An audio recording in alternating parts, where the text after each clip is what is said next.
They saw the horizon darken, thousands of ships approaching. What they said next shocked everyone in the room. One admiral whispered something about their biggest mistake. His face went pale. But another general interrupted him. He had different news. The Emperor's message arrived at the exact wrong time. Then someone noticed the second wave. It was triple the size. One officer said 5 words that ended the debate. What they said next would be studied for decades, and it proved they knew exactly what was coming. The moment of realization. June 6, 1944. The room was silent. Japanese military leaders stood frozen. They were watching reports from Europe. The Americans had done something impossible. Thousands of ships appeared on the French coast, more than anyone thought existed. Admiral Yamamoto's worst prediction was coming true, but he wasn't there to see it anymore. The officers in Tokyo knew something the world didn't. They had made a calculation years before, a calculation about American power. One general reached for a cigarette with shaking hands. His colleagues noticed. They all understood what this meant for Japan. But what they said in that room, it would stay secret for decades. The words were too dangerous to share, because those words revealed their biggest fear, a fear that was now becoming real. The prophecy. 3 years earlier, Admiral Yamamoto said something chilling. He warned the Japanese government about attacking America. His words were precise. "I can run wild for 6 months, maybe a year." Then he said the part that mattered most. "After that, I have no confidence." The leaders ignored him. They thought he was being too careful. Pearl Harbor happened anyway. Now, watching the D-Day invasion unfold, those same leaders remembered. Every word Yamamoto said was happening. The Americans brought 150,000 troops in one day. Japan's entire remaining fleet was maybe 50 ships. One officer pulled out Yamamoto's original report. The pages were worn from reading. He pointed to one sentence. That sentence predicted the exact situation they were facing, word for word. But there was another report, one that was even more disturbing. The industrial nightmare. General Tojo stood at the window.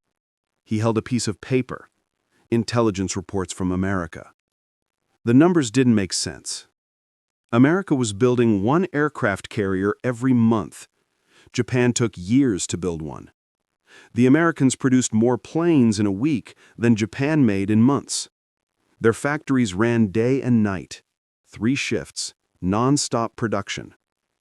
But the worst number was the ships at D-Day. Over 5,000 vessels crossed the English Channel.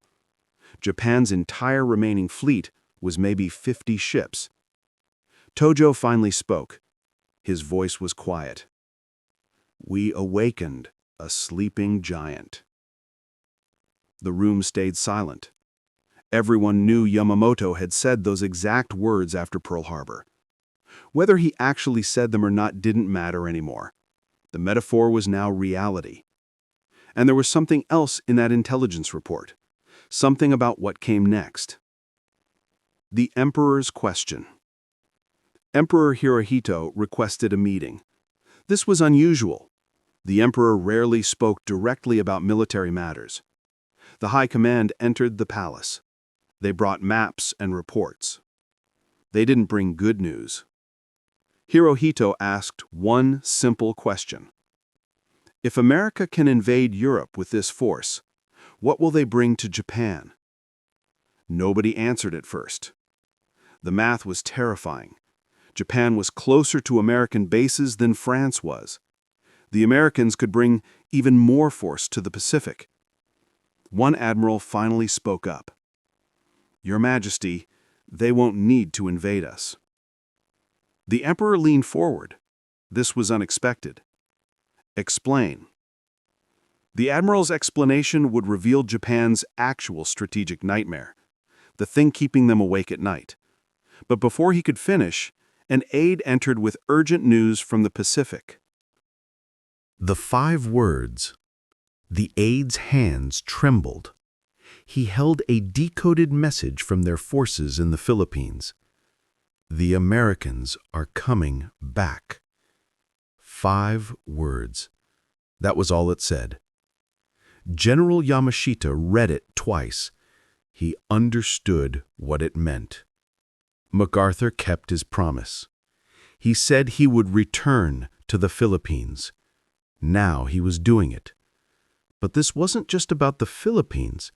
If America took back those islands, they'd be within bombing range of Japan, close enough for daily attacks. The High Command looked at their maps again. The reality was clear. Germany was falling in the west. That meant all of America's power would turn toward Japan. No split forces, no divided attention. Just full American industrial might aimed at one target. One officer closed his eyes. "We cannot win this." Finally, someone said what they were all thinking, but saying it out loud meant something else had to happen. The secret discussion. Late that night, a smaller group met, only the most senior commanders, no aides, no records. They discussed something forbidden: peace terms, surrender options, ways to end the war. But there was a massive problem. Japanese military culture didn't allow surrender. The shame was considered worse than death. And the Americans wanted unconditional surrender. That meant the emperor might be removed, maybe even tried as a criminal. Japan couldn't accept that, so they were trapped. They couldn't win the war. They couldn't end the war. All they could do was delay the inevitable. One general suggested a different approach, something desperate. We make invasions so costly that America accepts a negotiated peace. The others nodded slowly. It was their only option left. But none of them knew what America was building in the New Mexico desert, a weapon that would make all their planning completely meaningless. The final realization. Summer of 1945. The situation was hopeless. Germany had surrendered in May. Japan now faced America, Britain, and the Soviet Union alone. The High Command met again. The same room, the same maps, different circumstances. American bombers hit Japanese cities every night.